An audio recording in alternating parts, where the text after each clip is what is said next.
Hey guys, Roy here, and you're listening to the Balanced Male podcast series. This episode is sort of, I don't know what to title it. Let's just call it a nightly inspiration blast. I don't know how long it's going to be or where it's going to go for too much. I have minimal notes, but it's mainly just for me to kind of get out something I've learned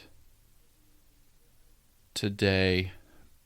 Had a pretty big event, a profound event that happened, and I wanted to share it because I feel like there were a couple lessons in there, at least for me and maybe for you. So today I was with my son. It was my turn to watch him this evening. My wife works a little bit later on these days, and so on Mondays it's Jasper Daddy time, and it's pretty cool. I get to come home from work and we hang out and just kind of goof off, play around. I get him dinner ready, and then I get to put him down, and it's pretty cool. But tonight I had decided to play the mandolin. I got this new mandolin from my wife for our anniversary. It's a really cool mandolin. For those of you that have been married for more than a few years, you've probably learned that each anniversary has a different theme. So I lucked out, and this theme was wood. So my wife got me this really cool mandolin. There's a long backstory behind it, but I can share that on another date. But I'm playing the mandolin, and he's checking it out, and it's cool and it's fun. And I had to stop playing the mandolin, and I had to stop for a couple reasons. One, because it was time for him to eat, and two, there were emotions coming up in me. Now, for those of you that have dealt with losing a loved one or something like that, I lost my father a couple years ago. You something that I've learned, and maybe you've learned this as well, that emotions centered around the loss can come up really out of nowhere at any time, anywhere. So it started coming up. And it came up because my dad loved bluegrass. Such a huge fan of bluegrass.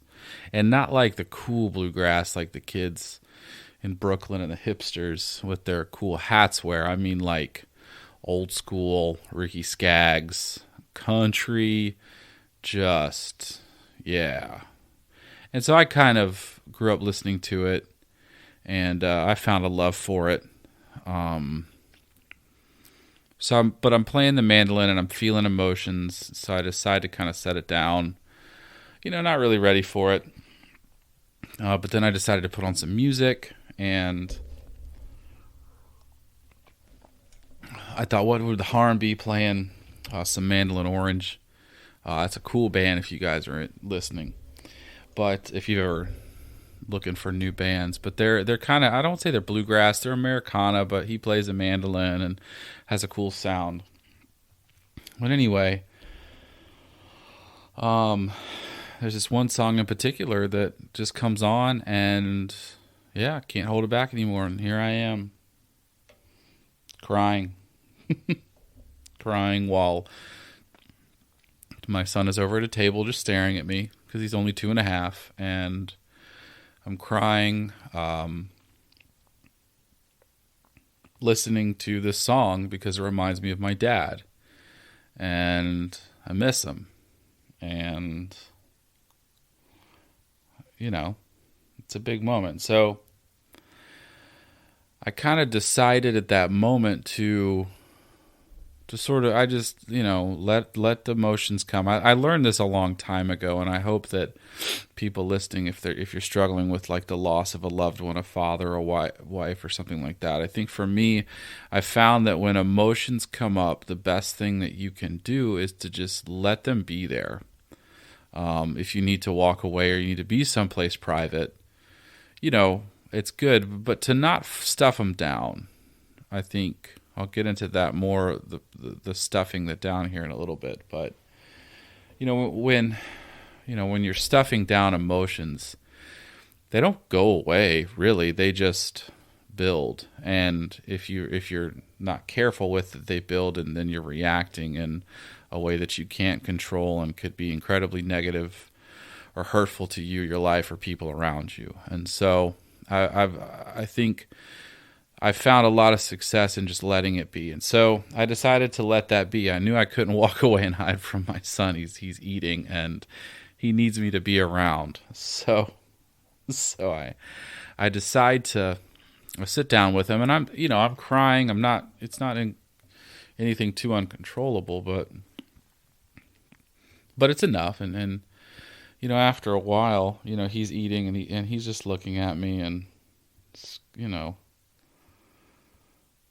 it's pretty. He just had this really, really cool look in his eye, just kind of watching me and looks, and he just kind of stops eating and he looks at me and in his 2-year-old language says, "What's wrong?" Or no, he didn't say what's wrong. This is what really got me. He says, "Why sad? Why sad?" And it's so cool when your kid registers emotions and feels it and can register that you're something. When you're happy, you smile. When you're sad, you're crying. So he says, "Why sad?" And so I just look at him and I said, I could have just said, "I'm just feeling a lot." But for some reason today, I just said, no, I felt like I needed to tell him. So I said, well, we're listening to this song. You hear the song that we're listening to? And he says, mm-hmm. And I said, well, this song is making me think of my dad. And he says, "Dad?" And it was a powerful moment because, one, I realized that this is going to be a lot of conversations over the next few years. Because he doesn't know who my dad is. And that's something that I've been wrestling with for a while. And so that hits me in the moment. My son doesn't know who my dad is. I essentially have to teach him, I have to teach him who my dad was and that this man in a picture is his granddad and stuff like that. And I've wrestled with that a lot, and that's been something I'm carrying around with because it hurts and it's hard and it's all the feelings. But anyway, so I say, yeah, it's Daddy's dad. And he repeats Daddy's dad. And I said, Mommy's dad. And I tell, he's called Ompa. And so I say Ompa. And he kind of understands. But I run out and I grab this picture of him and I show it to him. And, and I say, this is Daddy's dad. And, I say he's not around anymore. I say that he died before you were born. And I don't know if he registered death. I don't know if he registers that. But I don't feel like I want to shy away from that. I feel pretty strongly just saying, yeah, he died before you were born. Being honest with my kid. Even if it kind of goes over his head a little bit. But I say, yeah, he died. He's not around. And I miss him. And then he kind of says, and then looks out the window and sees a bird, and then he eats some more. And so I walk away, and I just fucking love how kids are sometimes. just he saw a bird, and he's like, "Okay, bird. All right, we're done with this talk." Okay. And so anyway, so I go and I put the picture on the fridge, and just the thought of what I just told my son and talking about him makes it even worse, even more. And here comes more tears. Guys, I'm literally for 20 minutes. Here I am. This just kind of inconsolable. Just stirred up everything. I told my wife, I think I hit a pocket in my emotions, some kind of hidden pocket that had been stored up from whiles ago and just needed to be let out. Because it was a lot of crying. And then again, I let the feelings be there. I didn't try to make them go away or make it work, anything. I just let them be there. And so, it kind of went away after a little bit, and I just went back over to sit down, next to him again. One, because he's eating, and I didn't want to, I don't know if he was confused or something, but I just felt like I needed to be kind of next to him at this moment. So I'm there, and I'm kind of calming back down, and he looks at me, and he just says, "Need hug." Need hug. So, first off, he's never said that to me before. He said he's wanted a hug, but he looks at me, and I could tell the tone that he asked me if I needed a hug. And I was like, what the fuck? And I said, yes, Jasper, Daddy needs a hug. And I pick him up, and usually we're the ones squeezing him, but this time he's actually like, he's squeezing me in a way to console me. And so then, of course, as anyone would do, I don't think anyone I know that has, unless you have a heart of stone, would not just melt this whole time during this. I'm melting and crying, and he's squeezing and patting me and doing this, and it's like,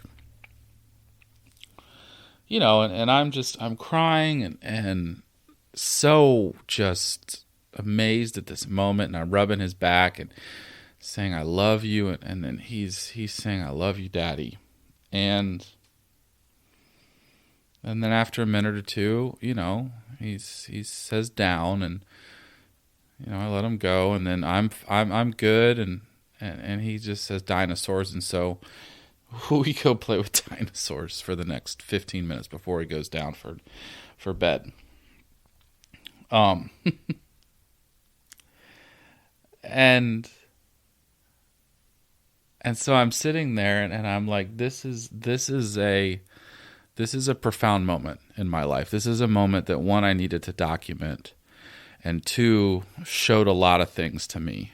And I think I just wanted to share it because I think that there's a couple things that I want to share with y'all about emotions and life and maybe fatherhood, all of this, but emotions and men have been, and fathers and men have been something I've been studying a lot these last few months and kind of working on some things. I thought I was going to do an episode on men and their emotion, and I realized that was a topic that's just huge, so huge, and I started reading this book, Raising Cain.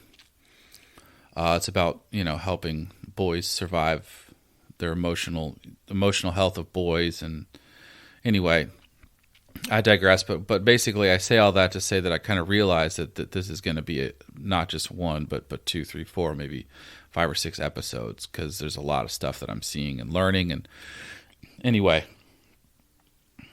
so the moment was profound. Emotions have been on my mind, but it was profound, one, because I was vulnerable and showed my emotions to my son. Now, whether or not he remembers this today, I showed my emotions. I cried in front of him in a healthy way. I don't want to say good way, because I don't think there's really good ways or bad ways. I think there's healthy and unhealthy ways, or productive or unproductive ways to show emotions. But I showed him my emotions. And that's been something that I think has been on my heart for a long time.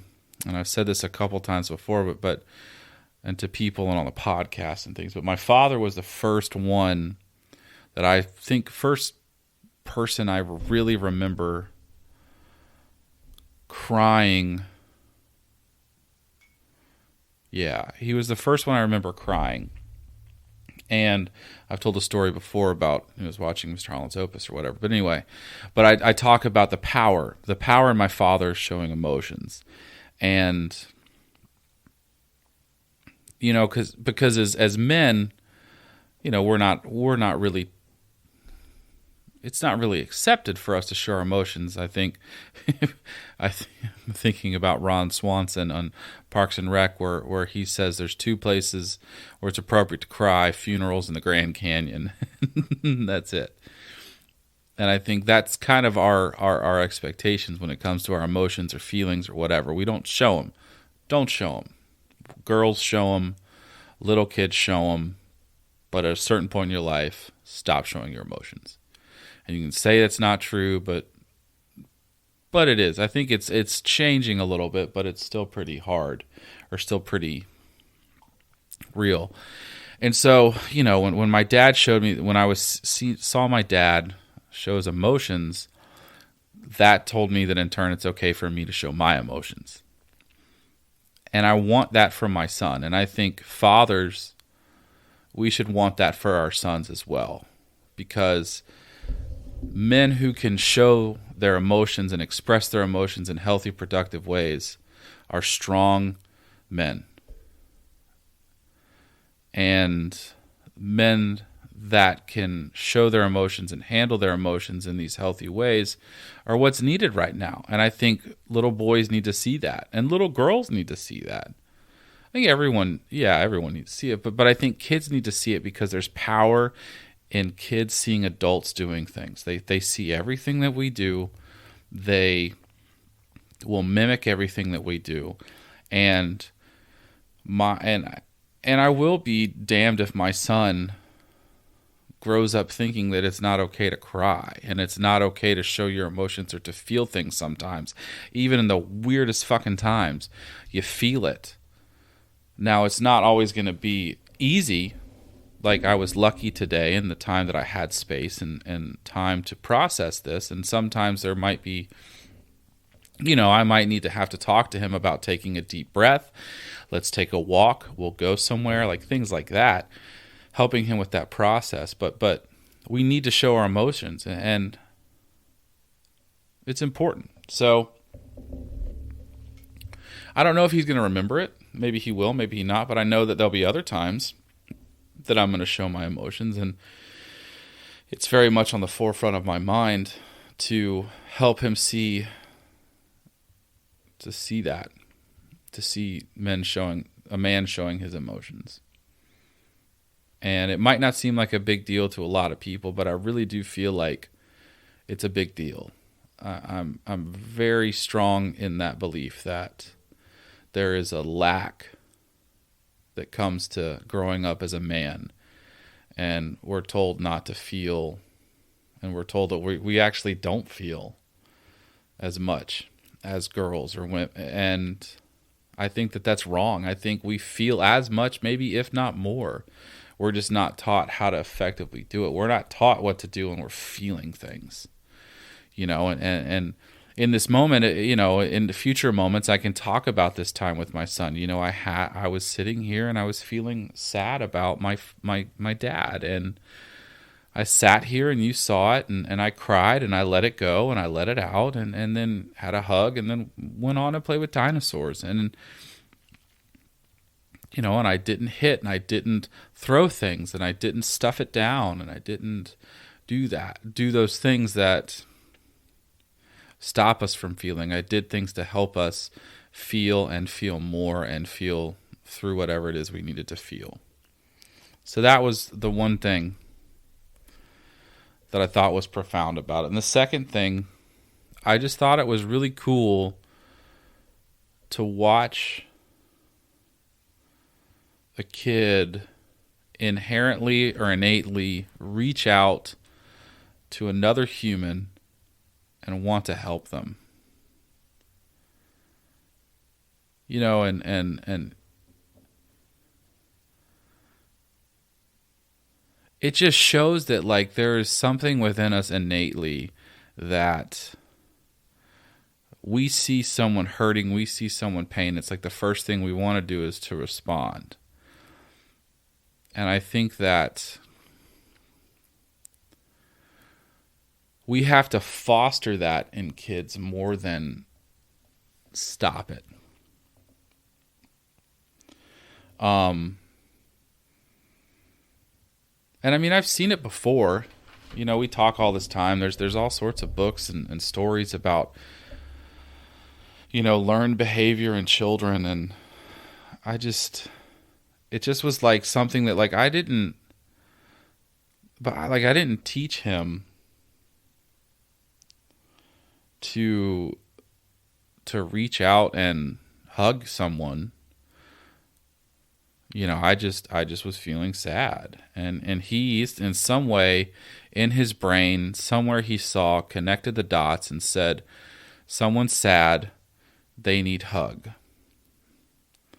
And I'm thinking about how as adults we lose that. We let that innate feeling kind of quiet down. We quiet it down. And I think that the more and more I see him, the more and more I work with kids, the more and more I see that we have to find ways to reconnect with that innate ability inside us that reaches out for people in need and who are sad and who are hurt and who are feeling. And instead of walking away or making excuses, just reach out.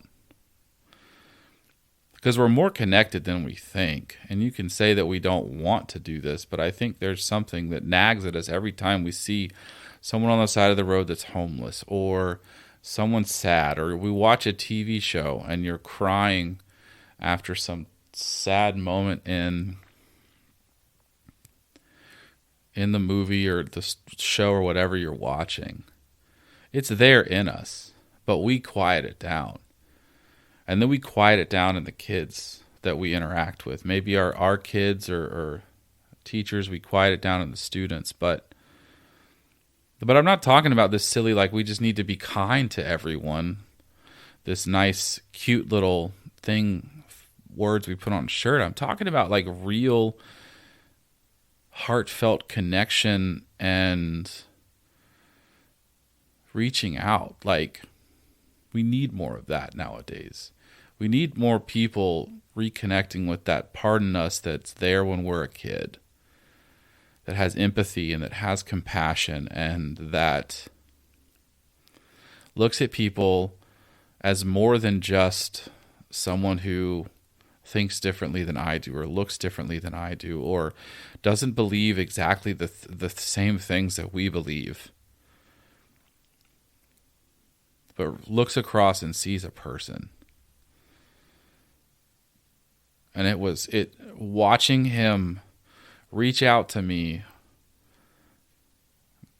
I don't know, cut me in a way that just makes me feel like I just want to yell it from the rooftops and say, we have a fucking problem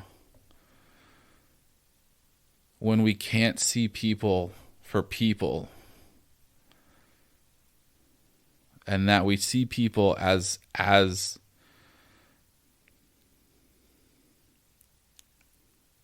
their beliefs or their lack of beliefs or their lack of faith in the way that you have your faith, or the color of their skin or whatever. So I hope that I'm ranting now. So if you're still listening, thank you. And I'm kind of wrapping it up here. I just kind of wanted to get these things out. But I think it is a moment in our world that connectivity and reaching out is needed. And it was a cool fucking thing to feel and to witness. And my hope is that, for me, I can remember this. Because I'm not perfect in this, and I do the exact same thing that y'all do when there's a homeless man on the road and I roll up my window, or someone's on social media that I know and they're talking about something that I think is bullshit, and I forget who they are, and I forget that, that was a little girl one time reaching out for their kid, reaching out for their parents, or sharing a toy with someone, or, it's like what Joe Rogan's saying. He says he just started noticing when he had a kid that people aren't just people, that they all started out as babies, and that changed the way he looked at people. And so I don't know if that fits here, but anyway, I need to wrap it up. But yeah, who knew that